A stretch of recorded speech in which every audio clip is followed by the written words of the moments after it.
جناب محمد مصطفیٰ صلی اللہ علیہ وسلم کی بارگاہ میں ہدیہ درود و سلام عرض کرنے کے بعد خلاق کائنات جل جلالہ کی بارگاہ سے دعا ہے کہ خلاق کائنات جل جلالہ اس ماہ رمضان المبارک اور جمعے کی مبارک ساعتوں سے ہمیں مالا مال فرمائے۔ تقدیر یہ کہ بندہ نچیز کا موضوع غزوہ بدر ہے اور غزوہ بدر کا وقوع 17 رمضان المبارک کو ہوا اور جمعے کو ہی ہوا، اور آج اللہ کے فضل و توفیق سے 17 رمضان المبارک ہی ہے اور جمعۃ المبارک ہی ہے، 18 رمضان المبارک ہے اور جمعۃ المبارک ہے۔ تو اللہ کے فضل و توفیق سے ہمیں یہ سعادتیں نصیب ہوئیں۔ خلاق کائنات جل جلالہ کی بارگاہ سے دعا ہے کہ خلاق کائنات جل جلالہ اصحاب بدر کے مزاروں پر کروڑہ رحمتوں برکتوں کا نزول فرمائے کہ جن کے اقدام نے اسلام کو جوانی بخشی، اسلام کو طاقت بخشی اور اسلام کو مزید ان کے خون اور پسینے نے مضبوط بنا دیا۔ امام الانبیاء صلی اللہ علیہ وسلم نے جو جنگیں لڑیں، ایک روایت کے مطابق ان کی تعداد 27 ہے، ایک روایت کے مطابق ان کی تعداد 21 ہے اور ایک روایت کے مطابق ان کی تعداد 19 ہے۔ اور جو سرایا ان جنگوں کو کہتے ہیں کہ جو سرکار دو عالم صلی اللہ علیہ وسلم جن جنگوں کو آپ نے لشکر تو بھیجا لیکن آپ خود شریک نہیں ہوئے، وہ تقریباً 47 کے قریب ہیں، اور بعض نے 56 کا قول کیا، غزوات 27 کا قول کیا۔ اگر غزوات اور سرایا کی کم سے کم تعداد بھی لی جائے تو پھر بھی اسلام کی خاطر سرکار نے 66 جنگیں لڑی ہیں۔ اگر کم سے کم تعداد بھی لی جائے، کیا لی جائے؟ کم سے کم بھی تعداد لی جائے تو سرکار نے اور صرف کتنے سالوں میں؟ 9 سالوں کے اندر سرکار نے 66 جنگیں لڑی ہیں۔ کتنی جنگیں لڑی ہیں؟ 66 جنگیں، یعنی کہ کچھ وہ جنگیں ہیں جو سرکار نے لشکر بھیجے اور کچھ وہ جنگیں ہیں جو سرکار جس کے اندر نفس نفیس خود موجود تھے۔ صرف 9 سالوں کے اندر اتنی جنگیں، اور اسلام کی سربلندی کے لیے جہاد کیا سرکار دو عالم صلی اللہ علیہ وسلم نے۔ اب اس سے پتہ یہ چلتا ہے کہ سرکار کی اعلان نبوت کے بعد جو زندگی ہے وہ تقریباً آدھی زندگی سرکار کی کفار سے جہاد کے اندر گزری، یعنی کہ اگر تعداد بنائی جائے تو ہر مہینے 2 مہینے بعد ایک جنگ کا آغاز ہو جاتا تھا، ہر مہینے 2 مہینے بعد ایک جنگ کا آغاز ہو جاتا تھا، یعنی کہ اگر جنگوں کی تعداد کا اعتبار دیکھا جائے تو امام الانبیاء صلی اللہ علیہ وسلم نے غزوات لڑے، غزوات کے اندر شریک ہوئے۔ تو یہاں غزوہ بدر کا واقعہ کیا ہے اور اس کے اسباب کیا ہیں؟ اس کا ایک سبب تو یہ ہے کہ 2 ہجری کے اندر مدینے کی چراگاہ کے اندر کرز بن جابر فہری کفار مکہ میں سے آیا اور مدینے کی چراگاہ پر حملہ کر کچھ اونٹ اور سواریاں لے کر ہانک کر لے گیا۔ سرکار دو عالم صلی اللہ علیہ وسلم نے لشکر کو بھیجا، افراد کو بھیجا، لیکن وہ ہتھے نہ چڑھا، بھاگ نکلا۔ تو ایک سبب تو یہ تھا کہ کافر اکثر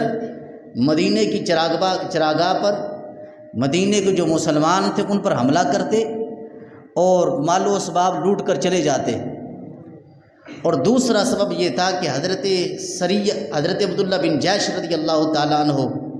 کو سرکار دو عالم صلی اللہ علیہ وسلم نے چند افراد کے لیڈر بنا کر بھیجا، علم بردار بنا کر بھیجا، کافروں کی نگرانی کرنے کے لیے، ان کے ہاں نظر رکھنے کے لیے۔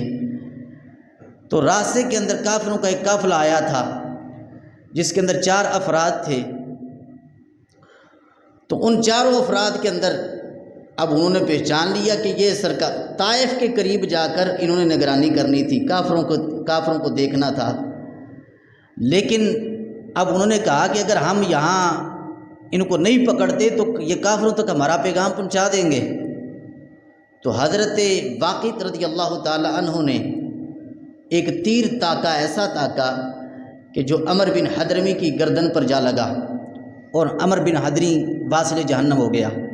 یہ پہلا کافر تھا اسلام کے اندر جو حضرت واقد رضی اللہ تعالیٰ عنہ نے اپنے تیر سے اس کو واصل جہنم کیا تھا، یہ پہلا کافر تھا۔ اور عبداللہ بن مغیرہ کا ایک بیٹا عثمان، ایک بیٹا نوفل تھا، عثمان کو بھی پکڑ لیا، حکم بن کیسان کو بھی پکڑ لیا، اور نوفل جو ہے بھاگ نکلا۔ اس نے جا کر مکے کے اندر جا کر کوحرام مچا دیا کہ عمر بن حضرمی کو قتل کر دیا گیا ہے، لہٰذا اس کا بدلہ لینا چاہیے۔ تو اب مکے کی فضاؤں کے اندر یہ نعرے گونجنے شروع ہو گئے کہ اب خون کا بدلہ خون ہوگا، خون کا بدلہ خون ہوگا۔ جب یہ نعرے لگنے شروع ہوئے تو یہ دوسرا سبب تھا جس کی وجہ سے غزوہ بدر رونما ہوا۔ اور تیسرا سبب کیا تھا کہ ابو سفیان کا قافلہ، جب حضرت ابو سفیان ایمان نہیں لائے تھے، یہ اس وقت کی بات ہے، ابو سفیان قافلہ تجارت کے لیڈر تھے اور 40 افراد تھے آپ کے ساتھ، اور تقریباً 200 سے زائد آپ کے پاس اونٹ تھے، اور قافلہ تجارت کا مال لے کر واپس آ رہا تھا۔ تو امام الانبیاء صلی اللہ علیہ وسلم نے ارشاد فرمایا کہ یہ آئے دن کافر آتے ہیں، مدینے کے اندر حملہ کرتے چلے جاتے ہیں اور مال لوٹ کر بھاگ نکلتے ہیں، کیوں نہ ان کے رستے کو روکا جائے اور ان کے قافلے کو پکڑا جائے، تاکہ ان کا رستہ جو مکے سے وہ ملک شام کی طرف جاتا ہے اور تجارت کا جو رستہ ہے اس کو بند کیا جائے۔ اور جب ہم ان کے راستے کو بند کریں گے تو کفار مکہ، قریش مکہ جب مجبور ہو کر ہم سے صلح کریں گے۔ سرکار دو عالم صلی اللہ علیہ وسلم اس ارادے سے 12 رمضان المبارک کو نکلے۔ اب رمضان کا مہینہ ہے، 12 رمضان المبارک کو نکلے سرکار دو عالم صلی اللہ علیہ وسلم۔ تو جب ابو سفیان جو بھی ایمان نہیں لائے تھے، پتہ چلا کہ مسلمان ہمارے قافلے کو پکڑنے کے لیے آ رہے ہیں، انہوں نے پیغام بھیج دیا دمدم بن عمری کے ہاتھ کہ جاؤ کفار مکہ کو جا کر کہو کہ ہمارے قافلے کو خطرہ ہے اور ہمارے مالوں کو خطرہ ہے، ہماری جانوں کو خطرہ ہے۔ دمدم بن عمری گیا اور اس نے مکے کے پاس جا کر مکے کے انٹری، جب بھی یہ مکے کے اندر انٹر ہوا، کیونکہ عرب کا دستور تھا کہ جب بھی کوئی مشکل وقت آتا تھا، پریشانی آتی تھی یا مصیبت آتی تھی، تو وہ جو پیغام دینے والا بندہ تھا وہ اپنا لباس پھاڑ دیتا اور پھاڑ کر ایسے لہراتا ہوا کے اندر اور لوگوں کو پیغام دیتا۔ اب امام الانبیاء صلی اللہ علیہ وسلم کے قافلے کی جب خبر پہنچی تو اس نے جا کر اپنے کپڑے کو پھاڑا اور ہواؤں کے اندر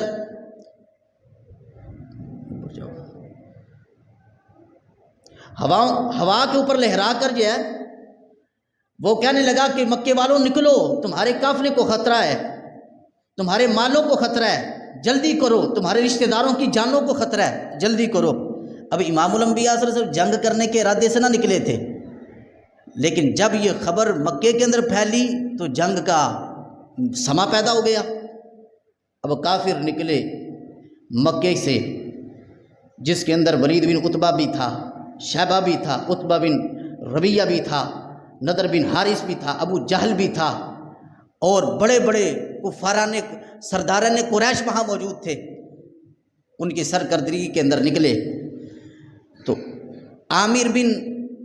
حضرمی جو عمر بن حضرمی کا بھائی تھا، اس نے بھی لوگوں کو جوش دلایا۔ اب جب قافلہ یہ نکلا تو امام الانبیاء صلی اللہ علیہ وسلم کو یہ خبر پہنچی کہ ہم تو لڑنے کے لیے نہیں نکلے تھے، تو یہ قافلہ کہاں سے آیا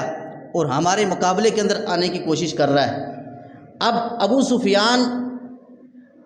انہوں نے راستہ ہی بدل دیا، یعنی کہ جو راستہ عام چلتا تھا اس راستے کو چھوڑ کر ساحل سمندر کا راستہ اختیار کر لیا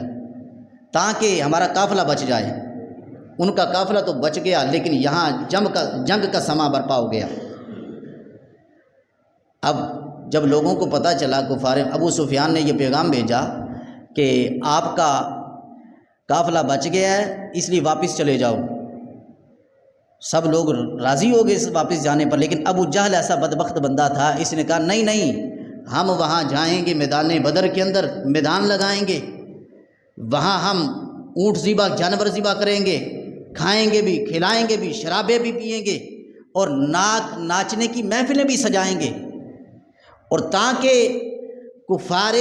قریش کا رعب اور دبدبہ باقی قبائل پر وہ اس کا سکہ بیٹھ جائے۔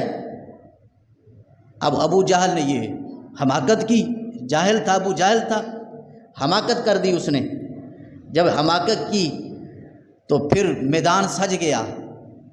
اب سرکار دو عالم صلی اللہ علیہ وسلم کو بھی علم ہو گیا کہ سرکار دو عالم صلی اللہ علیہ وسلم کے غزوہ بدر کے اندر لوگ لڑائی کرنے کے لیے آ رہے ہیں، اور لوگ کیا ہے وہ کفار مقابلے کے اندر آ رہے ہیں۔ تو امام الانبیاء صلی اللہ علیہ وسلم نے مسجد نبوی کے اندر میٹنگ بلا لی۔ جب مسجد نبوی کے اندر میٹنگ بلائی تو سرکار دو عالم صلی اللہ علیہ وسلم نے پوچھا، بخاری ہے، مسلم شریف کے اندر یہ حدیث موجود ہے، فتکلم ابو بکر صدیق رضی اللہ عنہ تقریر کی، مشورہ کیا جا رہا ہے کہ کیا کیا جائے۔ سرکار دو عالم صلی اللہ علیہ وسلم کو دل کی تسلی نہ ہوئی۔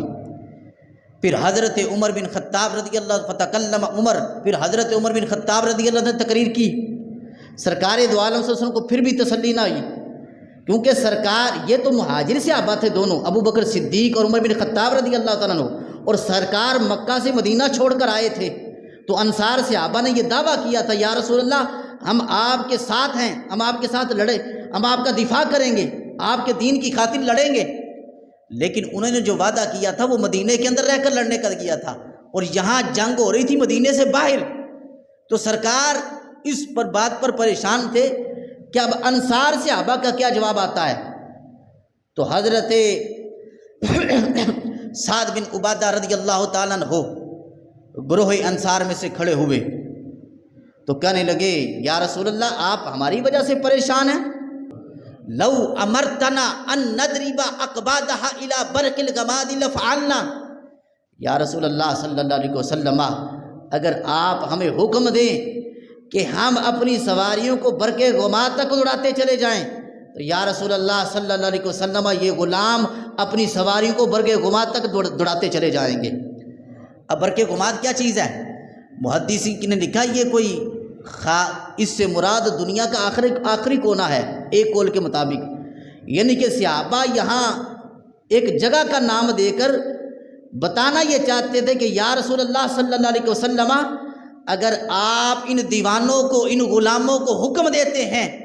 کہ ہم اپنی سواریاں دنیا کے آخری کونے تک دوڑائیں تو یہ غلام اپنی سواریوں کو دنیا کے آخری کونے تک دوڑاتے چلے جائیں گے۔ اور یہ صرف یہ بات نہیں کہ یہ صرف محض جذباتی تقریر تھی صحابہ کی، جیسے آج ہم کچھ جذباتی تقریریں کرتے ہیں اور پھر جب عمل کی باری آتی ہے تو قدم پھسل جاتا ہے، زبانیں اٹک جاتی ہیں۔ یہ جذباتی تقریر نہیں تھی حضرت سعد بن عبادہ رضی اللہ تعالیٰ عنہ کی، بلکہ یہ وہ تقریر تھی کہ جس پر بڑے بڑے صحابہ کرام رضوان اللہ تعالیٰ علیہم اجمعین حیران تھے، اور آپ کا انداز یہ تھا کہ پڑے گی ضرورت تو دیں گے ہم، پڑے گی ضرورت تو دیں گے ہم لہو کا تیل چراغوں میں جلانے کے لیے، کہ یا رسول اللہ آپ صرف مال مانگ رہے ہیں، تلوار مانگ رہے ہیں؟ نہیں یا رسول اللہ صلی اللہ علیہ وسلم، اگر بندہ نچیز کو اور انصار صحابہ کو اپنی جانوں کا نذرانہ بھی پیش کرنا پڑا تو انصار صحابہ آپ کے دین کی خاطر جانوں کا نذرانہ بھی پیش کر جائیں گے۔ اور پھر حضرت ابوبکر صدیق رضی اللہ تعالیٰ عنہ، حضرت عبداللہ بن مسعود رضی اللہ تعالیٰ عنہ فرماتے ہیں کہ حضرت مقدار بن اسود رضی اللہ عنہ کھڑے ہوئے، یہ بھی انصار صحابہ میں سے تھے۔ حضرت مقدار بن اسود رضی اللہ عنہ کھڑے ہوئے اور کہنے لگے، یا رسول اللہ صلی اللہ علیہ وسلم لا نقول کما قال قوم موسیٰ، یا رسول اللہ ہم ایسے نہیں کہیں گے جیسے موسیٰ کی قوم نے کہا تھا۔ جب پھل کھانے کی باری آئی تو موسیٰ کے ساتھ، اور جب جنگ لڑنے کی باری آئی تو موسیٰ کا ساتھ چھوڑ گئے اور کہنے لگے اذهب انت وربک فقاتلا، اے موسیٰ تو اور تیرا رب جا کر لڑے، ہم تو نہیں لڑنے والے، ہم تو نہیں لڑ سکتے، ہم تو صرف کھانے والے ہیں۔ یہ نبی کے غلام جو بھوکے رہ کر بھی بدر کے میدان کے اندر اتر آئے تھے، یہ نبی کے غلام تھے جو احد کے میدان بھوکے رہ کر بھی، پیاسے رہ کر بھی احد کے میدان کے اندر اتر آئے تھے۔ یا رسول اللہ، موسیٰ ہم تو نہیں جانے لگے۔ حضرت مقدار بن اسود رضی اللہ عنہ نے کہا، یا رسول اللہ ہم ایسے نہیں کہیں گے بلکہ ہم کیا کہیں گے، وَلَٰكِنَّا نُقَاتِلُ عَنْ يَمِينِكَ وَعَنْ شِمَالِكَ وَبَيْنَ يَدَيْكَ وَخَلْفِكَ۔ یا رسول اللہ صلی اللہ علیہ وسلم، اب وہ انداز موسیٰ کی قوم کا تھا، یہ انداز مصطفیٰ کے غلاموں کا تھا۔ محبوب علیہ الصلوۃ والسلام کو اللہ تعالیٰ نے وہ غلام عطا فرمائے کہ جو غلام نہ جان کی پرواہ کرنے والے ہیں، نہ مال کی پرواہ کرنے والے ہیں، نہ اپنے گھر بار کی پرواہ کرنے والے ہیں۔ ایک وہ تھے موسیٰ علیہ الصلوۃ والسلام کی قوم کہ جو ڈر گئی اور دروازے کے اندر انٹری بھی نہ کی۔ ایک یہ ہے کہ کئی میلوں کا سفر کر کر بدر کے میدان کے اندر اترے ہیں۔ ان کا انداز اور تھا، ان کا انداز اور ہے۔ وہ موسیٰ علیہ الصلوۃ والسلام کی قوم تھی، یہ موسیٰ امام الانبیاء صلی اللہ علیہ وسلم کے غلام تھے۔ ان کا انداز نرالا ہے۔ دلوں میں نور، چہروں پہ اجالے ہوں گے، مصطفیٰ والوں کے انداز ہی نرالے ہوں گے۔ امام الانبیاء صلی اللہ علیہ وسلم کے غلاموں کے انداز نرالے ہیں۔ اور پھر کہا لَكِنَّا نُقَاتِلُ، یا رسول اللہ صلی اللہ علیہ وسلم، ہم آپ کے دائیں بھی جانوں کے نذرانے پیش کریں گے، آپ کے بائیں بھی جانیں قربان کریں گے، آپ کے سامنے بھی کٹ مریں گے، آپ کے پیچھے بھی آپ کی حفاظت کریں گے۔ یہ فیصلہ حضرت مقداد بن اسود رضی اللہ تعالیٰ عنہ سارے انصار صحابہ کی ترجمانی کرتے ہوئے کہہ رہے تھے کہ یا رسول اللہ صلی اللہ علیہ وسلم، ایک خون کے آخری قطرے تک اسلام کی عزت کے لیے اور بانی اسلام کی عزت کے لیے، ان کی عزت کے دفاع کرنے کے لیے خون کا آخری قطرہ بھی پیش کرنا پڑا تو پیش کر دیں گے۔ امام الانبیاء یا رسول اللہ،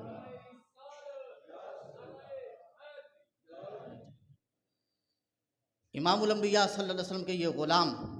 ان کی صرف جذباتی تقریریں نہیں تھی، بلکہ بدر کے میدان کے اندر یہ بتا دیا کہ جب صحابہ جانوں کے نذرانے پیش کر رہے تھے اور صحابہ کے ہاتھوں سے تلواریں بھی ٹوٹی اور کفار قریش مکہ کو، کفار قریش کو سرکار دو عالم صلی اللہ علیہ وسلم کے صحابہ واصل جہنم کرتے چلے جا رہے تھے، اور اپنی جانوں کے نذرانے پیش کر کر بتا رہے تھے کہ جب تک جسم میں جان رہے گی محبوب تیرے نام پہ قربان رہے گی۔ امام الانبیاء صلی اللہ علیہ وسلم کے غلاموں کے اندر وہ جذبہ موجود تھا، اور آج وہ جذبہ ختم کیا جا رہا ہے امت کے اندر۔ اس جذبے کو، وہ اس کی آگ کو ٹھنڈا کیا جا رہا ہے۔ ایک وقت وہ تھا کہ جب یہ جذبہ پانی بن چکا تھا، اور آج ایسے لگتا ہے یہ جذبہ جہاد برف کی شکل اختیار کر چکا ہے۔ کسی بھی اسلامی ممالک کے سربراہ کے سر پر جوں تک بھی نہیں رینگ رہی کہ وہ تصور جو جہاد کا تصور تھا وہ ختم کیا جا رہا ہے اسلام کے اندر۔ امام الانبیاء صلی اللہ علیہ وسلم کے غلاموں نے وہ تقریریں کی کہ سرکار دو عالم صلی اللہ علیہ وسلم کا چہرہ مبارک خوشی سے مسکرا اٹھا، سرکار کا چہرہ خوشی سے کھل اٹھا۔ اب حضرت 17 رمضان المبارک جمعے کا دن ہے، صفیں سرکار دو عالم صلی اللہ علیہ وسلم، رات کو شب جمعہ کو سرکار نے سر سجدے کے اندر رکھا، جب عین وقت لڑائی کا تھا تو سرکار دو عالم صلی اللہ علیہ وسلم سر سجدے میں تھا، تو سرکار کی آنکھوں سے آنسو جاری تھے، اور کہا مالک کہ یہ تو نے جو اپنا وعدہ فرمایا ہے اس وعدے کو پورا کر دے۔ حضرت ابوبکر صدیق دیکھ رہے تھے، سرکار کے آنکھوں سے آنسو جاری تھے، سرکار کے اقدس کے، سرکار دو عالم صلی اللہ علیہ وسلم کے کندھے مبارک پر چادر تھی، چادر مبارک تھی، وہ دوش مبارک سے گر گئی، اور حضور یہ کہہ رہے تھے یار اے مالک یہ نفوس قدسیہ اگر یہ آج ہلاک ہو گئے قیامت تک تیری کوئی عبادت کرنے والا نہیں رہے گا۔ کیوں عبادت کرنے والا؟ کیونکہ حضور اللہ تعالیٰ کے آخری نبی ہیں، ان کے بعد کوئی نبی آنے والا نہیں تھا۔ فرمایا محبوب اے مالک اگر یہ نفوس قدسیہ اس دنیا سے چلے گئے، یہ جنگ کے اندر ان کو شکست ہو گئی، تو اے مالک قیامت تک تیری کوئی عبادت کرنے والا باقی نہیں رہے گا۔ حضور کے دوش مبارک سے چادر گر گئی، ابو بکر صدیق رضی اللہ تعالیٰ نے چادر مبارک اٹھا کر آپ کے جسم اقدس پر رکھی، اور ہاتھ پکڑ لیا اور عرض کی یا رسول اللہ صلی اللہ علیہ وسلم اب بس بھی کریں، یا رسول اللہ اب بس بھی کریں، یا رسول اللہ اللہ تعالیٰ آپ کو ضرور فتح عطا فرمائے گا، آپ پریشان نہ ہوں، اللہ تعالیٰ آپ کو ضرور فتح عطا فرمائے گا۔ اب حضور علیہ السلام غزوہ بدر کی تیاری کر رہے ہیں، صفیں جنگ کے لیے تیار ہیں، اور سرکار دو عالم صلی اللہ علیہ وسلم کھڑے ہیں، صفوں کو سیدھا فرما رہے ہیں۔ حضرت ثبات رضی اللہ تعالیٰ انصاری رضی اللہ عنہ کا شکم اطہر باہر نکلا ہوا ہے، سرکار چھڑی سے پیچھے کرتے ہیں۔ حضرت ثبات رضی اللہ تعالیٰ کہتے ہیں یا رسول اللہ قصاص چاہیے، آپ نے چھڑی لگائی ہے، مجھے قصاص چاہیے مجھے۔ صحابہ سارے پریشان کہ یہ کیا کر رہے ہیں، جنگ کا موقع ہے اور حضرت ثبات سرکار سے قصاص لے رہے ہیں، بدلہ لے رہے ہیں۔ سرکار دو عالم صلی اللہ علیہ وسلم نے کہا، فرمایا قصاص لے لو۔ کہا نہیں یا رسول اللہ، جس وقت مجھے چھڑی لگی تو میرا یہ جسم، یہ سینہ جو ہے، یہ پیٹ کا اوپر والا حصہ، اس وقت اس پر کپڑا نہ تھا، یا رسول اللہ صلی اللہ علیہ وسلم قصاص چاہیے تو آپ کے جسم پر بھی کپڑا نہ ہو۔ صحابہ پریشان ہیں۔ جب سرکار دو عالم صلی اللہ علیہ وسلم نے اپنے سینے سے کپڑا ہٹایا، اپنے بدن اطہر سے کپڑا ہٹایا، تو حضرت ثبات رضی اللہ تعالیٰ عنہ نے فوراً جپٹ کر چمٹ گئے سرکار کے جسم کے ساتھ۔ صحابہ نے دیکھ کر پریشان ہوئے، اور سرکار دو عالم صلی اللہ علیہ وسلم کہنے لگے، اے ثبات یہ کیا کر رہے ہو؟ کہا یا رسول اللہ صلی اللہ علیہ وسلم، میدان جنگ کی صف کے اندر کھڑا ہوں اور مجھے لگتا ہے کہ شہید ہو جاؤں گا۔ میرے دل کے اندر تمنا یہ ہے کہ جاتے جاتے جب اس دنیا سے روح پرواز کرے، میرا جسم آپ کے جسم سے مس ہو جائے۔ میری تمنا تھی، آرزو تھی، تڑپ تھی۔ ہر دیوانے کی یہ تڑپ ہوتی ہے، ہم تو اس قابل ہی نہیں کہ اس جسم کو چھو سکے، ہم تو اس قابل میں نہیں کہ روضہ رسول تو بڑی دور کی بات، ہم تو شہر مدینہ کے بھی قابل نہیں۔ وہ کتنی بابرکت ہستیاں ہیں کہ جن کے جسم سرکار کے جسم سے مس ہوئے۔ یا رسول اللہ تمنا یہ تھی کہ شاید شہید ہو جاؤں، اور جاتے جاتے میری روح جب پرواز کرے اس سے پہلے میرا جسم آپ کے جسم سے مس ہو جائے، تاکہ قبر میں اتارا جائے تو وہ جسم میرا وہ جسم ہو کہ جس جسم کے ساتھ نبیوں کے امام کا جسم مس ہے۔ اب امام الانبیاء صلی اللہ علیہ وسلم کے غلاموں، اب لڑائی تیار ہے، کفار مکہ اور مسلمان آمنے سامنے ہیں، اور یہ غزوہ بدر لڑائی کی پہلی جنگ ہے، اور اس سے پہلے بھی ایک غزوہ ہوا ہے جسے غزوہ بدر اولیٰ کہا جاتا ہے، لیکن وہ اس کے اندر لڑائی نہیں ہوئی، وہ چھوٹا سا تھا، لڑائی نہیں ہوئی۔ یہ غزوہ بدر، اس کے اندر 313 صحابہ رضوان اللہ اجمعین اور 1000 کا لشکر سامنے موجود ہے۔ 313 کے سامنے 1000 کا لشکر، لیکن رب ذوالجلال نے اس کی تصویر قرآن کے اندر کھینچی، قرآن کے اندر آیات نازل فرمائی، فرمایا لقد نصرکم اللہ ببدر وانتم اذلہ، فرمایا یاد کرو کہ جب تم بدر کے اندر کم تھے، بے سر و سامانی کی حالت کے اندر تھے، اللہ تعالیٰ نے تمہیں بدر کے اندر مدد عطا فرمائی ہے۔ تم بے سر و سامانی کے، تمہاری تعداد بھی تھوڑی تھی، تمہارے پاس جنگی آلات بھی تھوڑے تھے، تمہارے پاس کچھ نہ تھا لڑنے کے لیے، لیکن اللہ تبارک و تعالی نے تمہاری مدد فرمائی ہے۔ یہ کیسے مدد فرمائی؟ فرمایا استقول للمؤمنین علی یکفیکم ان یمدکم ربکم، فرمایا جب محبوب آپ کہہ رہے تھے لوگوں سے، کیا لوگوں اے میرے صحابہ کیا تمہیں کافی نہیں ہے کہ ان یمدکم ربکم بثلاثۃ آلاف من الملائکہ، کہ میرا رب تمہاری 3000 فرشتوں سے مدد فرمائے، اور پھر فرمایا اگر تم صبر کرو، تقوی اختیار کرو، تو فرمایا کبھی 5 آلاف من الملائکۃ مصومین، تو فرمایا اللہ تبارک و تعالیٰ 5000 فرشتے بھی نازل فرمائے۔ فضائے بدر پیدا کر، فضائے بدر پیدا کر، فرشتے اتر سکتے ہیں تیری مدد کو، کتار اندر کتار اندر کتار اندر۔ آج بھی فضائے بدر پیدا کرنے کی ضرورت ہے، لیکن آج ہمارے سینے سرد ہو گئے، آج ہمیں عیاشی کی ہے، ہمیں مال و دولت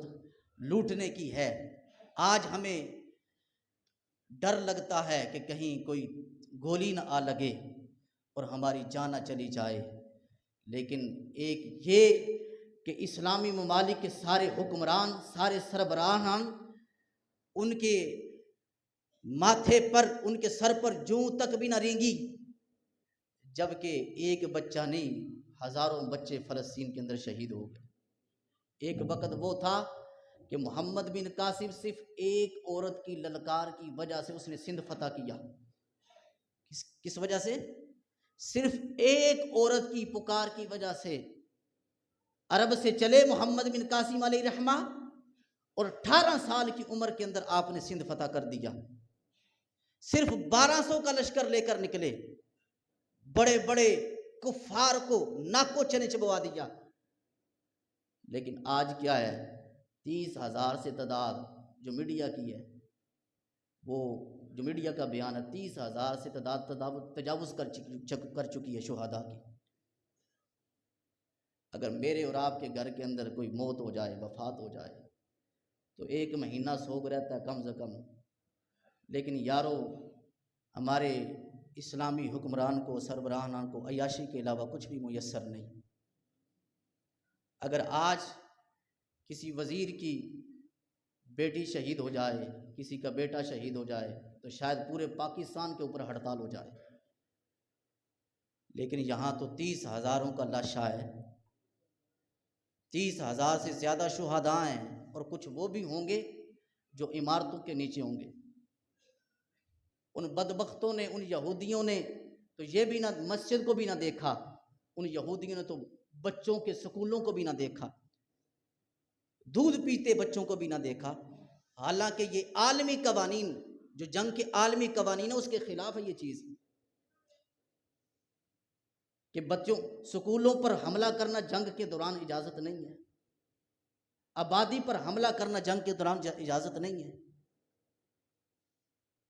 عالمی قوانین کے مطابق کسی کی عبادت گاہ پر حملہ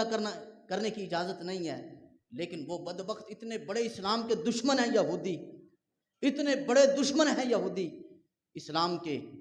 کہ ان کو نہ مسجد نظر آئی، نہ عورتیں نظر آئیں۔ حالانکہ جو فلسطین کی فوج ہے، حماس، انہوں نے عورتیں پکڑی تھی، انہوں نے رہا کر دی، عزت سے رہا کری، لیکن انہوں نے تو نہ بچے دیکھے ان کے، نہ مسجدیں دیکھی، نہ عبادت گاہیں دیکھی، نہ عورتیں دیکھی، نہ سکول دیکھے، نہ کالج دیکھے، کسی چیز کو نہیں دیکھا، اور ہر ایک کو تباہ و برباد کرنے کی کوشش کی جا رہی۔ اس لیے اب کوئی اس کے علاوہ کوئی رستہ نہیں رہا کہ مسلمان اپنے محبوب کی طرف متوجہ ہو، سارے مسلمان۔ اور یارو دیکھو ان کا جذبہ کیا، میں نے پچھلے جمعۃ المبارک کے اندر بیان کیا، اس سے قبل، کہ لاشوں کے لاشیں اٹھا رہے ہیں اور دفنانے کی جگہ بھی میسر نہیں، اجتماعی قبریں کھودی جا رہی ہیں، دفنانے کی جگہ بھی میسر نہیں، لیکن پھر بھی 35,000 کی تعداد کے اندر وہ نماز تراویح کے اندر شریک ہے۔ اس لیے قیامت کے دن ہمارے گریبان ہوں گے، قیامت کے دن ہمارے گریبان ہوں گے، اور لوگوں کے ہاتھ ہوں گے ان مظلوموں کے، وہ گریبان پکڑ کے پوچھیں گے کہ بتاؤ تم نے ہمارے لیے کیا کیا۔ قیامت تک کوئی، آج یہ دور، اس دور کے اندر ہم کوئی جواب نہیں دے سکتے کہ جب ہمیں ساری سہولتیں میسر ہوں اور پھر بھی پاکستان کی مسجدیں خالی ہوں، پاکستان کی مسجدیں ویران ہوں۔ اس لیے کہ ہمیں سب کچھ میسر ہے، سکون میسر ہے، مال میسر ہے، دولت میسر ہے، کہا کہ چند دن عیاشی کے اندر گزار لیے جائیں۔ کاش ہمیں جو ہے سمجھ آ جائے، شعور آ جائے، نہ سمجھو گے تو مٹ جاؤ گے اے غافل مسلمانوں، تمہاری داستان تک نہ ہوگی داستانوں میں۔ اگر بندے آج بھی نہ سمجھے تو پھر کل قبر ہمارا انتظار کر رہی ہے۔ مسلمانوں کی فلسطین کی ارواح، وہ ایک بچی کا بیان تھا، جب روزہ رمضان شروع ہوا بچی کا بیان تھا، نوجوان بچی تھی، 10-12 سال عمر تھی اس کی، اور وہ بیان جاری کر رہی تھی، اس کا اردو کے اندر ترجمہ کو کر رہا تھا، اور کہا کہ لوگوں تمہارے پاس رمضان آ رہا ہے، مسلمانوں، بڑا درد بڑا بیان تھا، لوگوں تمہارے پاس رمضان آ رہا ہے، تم عبادتیں بھی کرو گے، نمازیں بھی پڑھو گے، سحری کے اندر انتظار کرو گے کہ سحری کے اندر کیا کھانا ہے، روزہ افطاری کے اندر انتظار کرو گے کہ افطاری کے اندر کیا کھانا ہے، تم روزے رکھو گے، تم تو ہر دن کے اندر روزہ رکھ کر افطار کر لو گے، ایک ہم بھی ہیں جو کئی ماہ سے روزے رکھے ہوئے ہیں، ایک ہم بھی ہیں جو کئی ماہ سے روزے رکھے ہوئے ہیں۔ اس کا بیان تھا وہ کلیجہ پھاڑ دینے والا بیان تھا۔ لیکن یہاں تو اسمبلی کے اندر ایک میں بات سن رہا تھا کہ یہاں یہ بات کسی بندے نے کی، شاید وزیر تھا کوئی اسمبلی کا، پاکستانی اسمبلی کا، اس نے کہا کہ فلسطین کی حمایت کے لیے اس کا بل پاس کرنا ہم اسمبلی کے اندر اجازت نہیں دیتے، اس کی حمایت کے لیے ہم آواز اٹھائیں اس کی ہم اجازت نہیں دیتے۔ اگر یہ پاکستان بنایا گیا تھا، کیا اس لیے بنایا گیا تھا کہ مسلمان کٹ مرے کشمیر کے اندر، مسلمان کٹ مرے برما کے اندر، مسلمان کٹ مرے فلسطین کے اندر، لیکن ان کی کوئی مدد کو جانے والا نہ ہو؟ امام الانبیاء صلی اللہ علیہ وسلم کے غلاموں، یہ پیغام عام کرنے کی ضرورت ہے کہ اب اٹھو، اللہ اس کے رسول کی طرف رجوع کرو اور اپنے محبوب علیہ الصلوۃ والسلام کے دامن کو تھامو۔ اور ہم تو نہ ہمارے پاس فوج ہے، نہ ہمارے پاس ہتھیار ہیں، نہ ہمارے پاس وہ طاقت اور قوت ہے افرادی کہ جس کے ذریعے ہم فلسطین کے اندر جا سکیں۔ جن کے پاس ہے وہ طاقت، گریبان ان کا پکڑا جائے گا، ان کو قیامت کے دن روندا جائے گا، فلسطین کے بچے روندیں گے، پوچھیں گے کہ بتاؤ ہمارا کیا جرم تھا، ہماری مدد کو نہیں آئے۔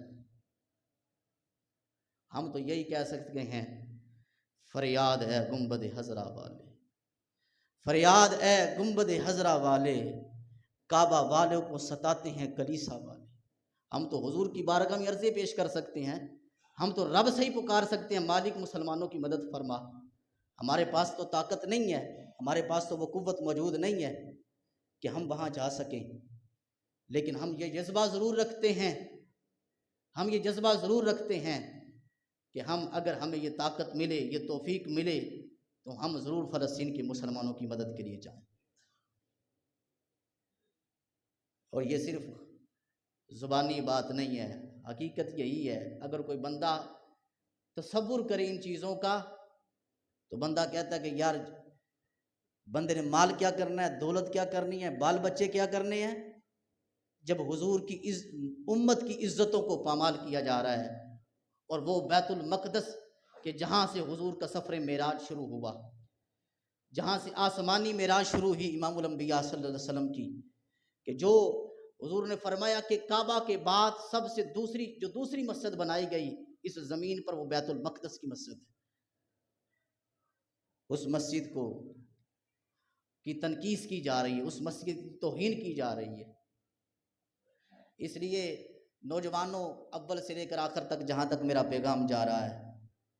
آپ موبائل استعمال کرتے ہو، سوشل میڈیا استعمال کرتے ہو، یہ فلسطین کی حمایت کے لیے اپنے سوشل میڈیا کو استعمال کرو۔ کہا کہ قیامت کے دن یہ تو گواہی دینا یا رسول اے مالک، ہمارے پاس جو طاقت تھی ہم نے وہ استعمال کی، ہمارے پاس جو قوت تھی وہ ہم نے استعمال کی، مالک مولا ہمارے پاس آگے لڑنے کے لیے طاقت اور قوت موجود نہ تھی۔ جس طرح بھی ہو سکے، جہاں بھی ہو سکے، فلسطین کے حق کے اندر آواز اٹھاؤ۔ امام الانبیاء صلی اللہ علیہ وسلم کے غلاموں، اس وقت فلسطین کی داستان بڑی داستان ہے۔ آپ دیکھتے بھی ہیں سوشل میڈیا کے اندر کہ کیا ظلم و ستم ڈھایا جا رہا ہے امت پر، لیکن امت کے حکمران عیاشی کے اندر مبتلا ہے۔ لیکن ایک وقت آئے گا انشاءاللہ کہ اللہ تبارک و تعالی مسلمانوں کو غلبہ عطا فرمائے گا۔ وہ نوجوان آنا ہی آنا ہے، وہ بندہ آنا ہی آنا ہے کہ جس نے ساری چیزوں کو پلٹ کے رکھ دینا ہے۔ وہ وقت دور نہیں ہے کہ جب کفار کو عیاشوں کو، گریبانوں کو پکڑا جائے، وہ وقت دور نہیں ہے، وہ وقت بدلنے والا ہے، ان قریب انشاءاللہ عز و جل، وہ وقت دور نہیں ہے، انشاءاللہ ایک وقت آئے گا کہ نظام بدلے گا، کفار زیر ہوں گے اور مسلمانوں کو اللہ تعالیٰ فتح عطا فرمائے گا۔ امام الانبیاء صلی اللہ علیہ وسلم نے جو اشارات دیے احادیث کے اندر، اس کے اندر بھی یہ موجود ہے کہ انشاءاللہ اللہ تعالیٰ قیامت کے دن ایسا لشکر بھیجے عطا، مشرق کی طرف سے ایسا لشکر آئے گا کہ جو ساری زمین پر چھا جائے گا اور سارے زمین پر اسلام کو غلبہ دے گا۔ ایک وہ وقت آئے گا کہ اسلام غالب آئے گا، اور پھر ان لوگوں کو چھپنے کی جگہ نہیں ملے گی جو لوگ غفلتوں کے اندر مبتلا ہیں اور اسلام کے خلاف بغاوت کرنے پر کوشاں ہے، امام الانبیاء صلی اللہ علیہ وسلم کے دین کے خلافت پر بغاوت کرنے پر کوشاں ہیں۔ میری دعا ہے کہ خلاق کائنات ہم سب کو عمل کی توفیق عطا فرمائے۔ آسماں ہوگا سحر کے نور سے آئینہ پوش، پھر زمین رات کی سیما پا ہو جائے گی، پھر دلوں کو یاد آ جائے گا پیغام سجود، پھر جبیں حق حرم کی حق حرم سے آشنا ہو جائے گی، سب گریزاں ہوگی جلوہ خورشید سے، یہ چمن معمور ہوگا نغمہ توحید سے، وما علیہ الا البلاغ۔